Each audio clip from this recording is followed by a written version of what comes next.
Buenas noches, amigos y hermanos que nos visitan, hermanos que nos comunicamos a través de esta onda virtual. Quiero predicar nuevamente un sermón que lo hice para Pascua de Resurrección. Y quiero hacerlo en este momento porque creo que todavía es relevante en el día de hoy. Le he titulado Él vive y está basado en Juan 10 del 1 al 18. En este tiempo de distanciamiento social no podemos congregarnos para celebrar en nuestras iglesias este día especial para la cristiandad.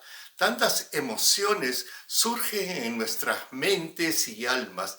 Quizás ahora más que nunca debemos hacer una pausa y escuchar lo que dice San Juan en su recuento de la resurrección.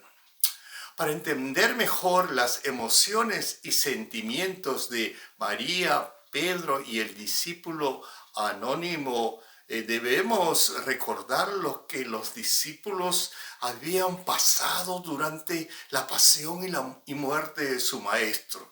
Estos estaban encerrados, escondiéndose de las autoridades. Eran víctimas del dolor, la humillación y la impotencia. Los ojos llenos de lágrimas de estos grupos expresaban terror y desesperación. Podemos narrar los acontecimientos de la resurrección de Jesús en 4 escenas. En la primera escena, María Magdalena llega al sepulcro de Jesús en la madrugada del domingo y encuentra y ve la piedra removida. Presiente lo peor.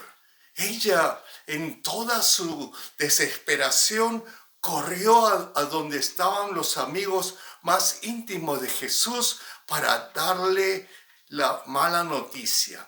De entre todos ellos, Pedro y el misterioso discípulo sin nombre corrieron hacia el sepulcro. ¿Por qué solo Pedro y el discípulo sin nombre salieron del escondite? Primero, debemos recordar que después que Jesús regresó a Lázaro a la vida, las autoridades religiosas amenazaron con matar a Jesús y también a Lázaro. A partir de este momento, Jesús se retira a la ciudad de Efraín y Lázaro ya no es mencionado más. Después de la muerte de Jesús, los discípulos estaban escondidos porque tenían miedo. Es por eso por lo que Juan no menciona el lugar donde estaban escondidos y porque solo 2 discípulos salieron. Querían evitar arriesgar a todo el grupo. Los 2 salen corriendo al sepulcro en medio de la oscuridad de la noche. En la segunda escena sucede algo extraño. Cuando los 2 llegan al sepulcro, todos los materiales para envolver a Jesús, los lienzos y el sudario estaban cuidadosamente doblados, pero el cuerpo de Jesús no estaba allí. Dicen las escrituras que el discípulo sin nombre al entrar y ver creyó. Versículo 8. ¿Quién era este discípulo sin nombre? Lázaro, aquel que desaparece del resto del evangelio después que es regresado a la vida por Jesús. Lázaro, que había vivido en carne propia la muerte y el regreso a la vida, estaba en capacidad de creer que Jesús había resucitado. En la tercera escena, tanto Pedro como el otro discípulo regresan al escondite en silencio. María, por otro lado, se queda allí como lo hizo en el momento de la crucifixión. Se quedó allí llorando como solo los que aman profundamente lloran. Luego se acerca y mira dentro del sepulcro. Algo extraordinario sucede. Se encontró con dos ángeles relumbrantes. Estos dos ángeles le preguntan por su llanto. Se han llevado a mi Señor, responde María. Verso 13. Entonces nos encontramos con la cuarta y última escena. Alguien por detrás le repite la pregunta: mujer, ¿por qué lloras? Un tono de voz conocido dice su nombre. Se vuelve, cesa el llanto, amanece, vuelve la luz. Es Jesús quien está delante de ella. Es su Señor, su Maestro, su amigo. Cuando la mujer escucha su nombre, solo atina a decir Raboni, que significa mi maestro. Sí, su Señor y su Maestro está vivo y se le ha aparecido a ella. Lo que sucede después se puede entender como un gesto de emoción de María, pues Jesús le dice: suéltame. Posiblemente María se había acercado a Jesús para abrazarlo y para acariciarlo. En este momento de cercanía entre Jesús y María, encontramos en las palabras de Jesús una importante construcción teológica. Aún no he subido a mi Padre, pero ve a mis hermanos y dile que subo a mi Padre y a vuestro Padre, a mi Dios y a vuestro Dios. Jesús envía a María a proclamar la buena nueva de que Él vive.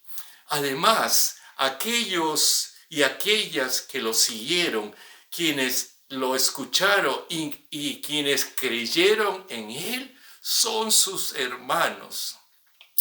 Esta nueva unidad se da entre vidas que antes fueron extrañas, personas sin nombre, sin esperanza, sin consuelo. Unidad que nos demuestra la responsabilidad de construir lazos fuertes de solidaridad en espacios de muerte y de sufrimiento. Nuestras congregaciones y otras congregaciones que estamos en cuarentena sabemos algo del miedo y de la incertidumbre que sintieron los primeros discípulos. ¿Cómo podemos celebrar la resurrección sin una clara visión de futuro? Es decir, sin una esperanza concreta. La lectura de San Juan en este día de resurrección nos ofrece dos respuestas.